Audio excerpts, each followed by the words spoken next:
दोस्तों आपका भी पीएम किसान का पैसा नहीं आ रहा है, जो किस्त रुकी है वो नहीं मिल रही। 1 साल हो गया आपको इंतजार करते हुए, 2 साल इंतजार करते हो गए, लेकिन आपको दोस्तों पैसा नहीं आ रहा है। तो इसी मुद्दे पे हम बात करने वाले हैं कि जितने भी फार्मर, जितने भी किसान हैं, बहुत सारे किसानों को तो पैसा उनका लगातार आ रहा है, उनके बैंक खाते में उन्हें मिल रहा है, लेकिन बहुत सारे किसानों के बैंक खाते में उनकी किस्त रुकी हुई है, वो नहीं मिल पा रही है। उन्हें इंतजार करते करते 1 साल 1.5 साल भी हो चुका है।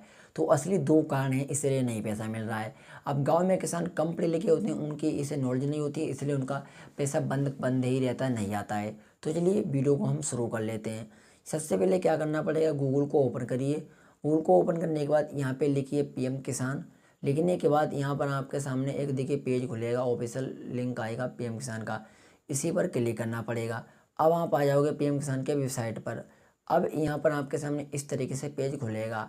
अब नीचे के लिए स्क्रॉल करोगे। अब यहाँ पर आपको एक ऑप्शन मिल जाएगा, देखिए दोस्तों नाउ स्टेटस का, इसी पर आपको क्लिक करना पड़ेगा। अब क्लिक करने के बाद पेज इस तरीके से खुल जाएगा। यहाँ पर रजिस्ट्रेशन नंबर दें, जो कैप्चा आ रहा है कैप्चा दें, और गेट ओटीपी पे क्लिक करें। ओटीपी आएगा आपके जो भी मोबाइल नंबर लिंक होगा उस पर डाल के सबमिट करोगे तो यहाँ पे स्टेटस खुलेगा। अब स्टेटस में देखिए दोस्तों एक केवाईसी इतनी मैंडेटरी नहीं है, क्योंकि केवाईसी अगर नहीं भी होगी तो फिर भी सरकार पैसा भेजती रहती है, लेकिन केवाईसी अगर नहीं है तो करवा लीजिए, केवाईसी ऑनलाइन ही हो जाती है।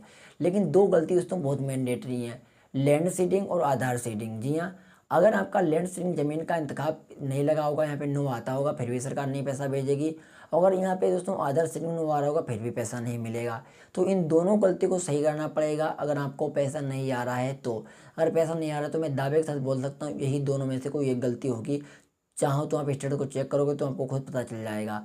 अब ये दो गलती सही कराने के दोस्तों ऑनलाइन भी तरीके हैं, ऑफलाइन के भी हैं। तो मैं ऑफलाइन के बारे में पहले बताता हूँ, फिर ऑनलाइन के बारे में बताऊँगा। ऑफलाइन दोस्तों अगर बैंक से आधार लिंक करनी है तो फिर बैंक के ब्रांच जाना पड़ेगा, यानी जहाँ पर भी बैंक है, जहाँ पर भी आपने खाता खुलवाया था उसी बैंक में जाकर एक फार्म भरना पड़ेगा, बैंक में जमा करना पड़ेगा, और फिर कुछ दिन के अंदर आपका बैंक खाता आधार कार्ड से लिंक हो जाएगा। अगर ज़मीन का इंतखाब नो आ रहा है स्टेटस में, मतलब land seeding no, record no आ रहा है, तो उसे सही कराने के लिए आपको कृषि विभाग या तहसील जाना पड़ेगा। इंतखाब और आधार कार्ड की फ़ोटो कॉपी ले जाकर आपको जमा करना पड़ेगा अधिकारियों के पास, और 20 से 25 दिन के अंदर जो लैंड सीडिंग नो आ रहा है सही हो जाएगा। तो दोनों तरीके हैं ऑफलाइन के। अगर ऑनलाइन सही करना है तो मैंने अभी दोस्तों जस्ट लास्ट वीडियो बनाई थी, उस वीडियो में मैंने आपको बताया था कि 3 गलती कैसे सही करना है, जिसमें मैंने केवाईसी को भी जोड़ा था और लैंड सीडिंग और अदर सीडिंग को भी जोड़ा था। लिंक मैंने वीडियो के डिस्क्रिप्शन में डाल दिया, उस वीडियोज़ को देख लीजिए और आप खुद समझ जाओगे कि लैंड सीडिंग को, आधार सीडिंग को, केवाईसी को ऑनलाइन कैसे सही करें। अगर आप जॉब वगैरह करते हो, काम वगैरह करते हो, आपके पास टाइम वगैरह नहीं है कहीं पर मतलब संभालने के लिए, जानने के लिए, तो कोई दिक्कत नहीं, आप ऑनलाइन ही अपने मोबाइल फ़ोन लैपटॉप के जरिए इन तीनों गलती को एक्सेस कर सकते हो, सही कर सकते हो फ्री में।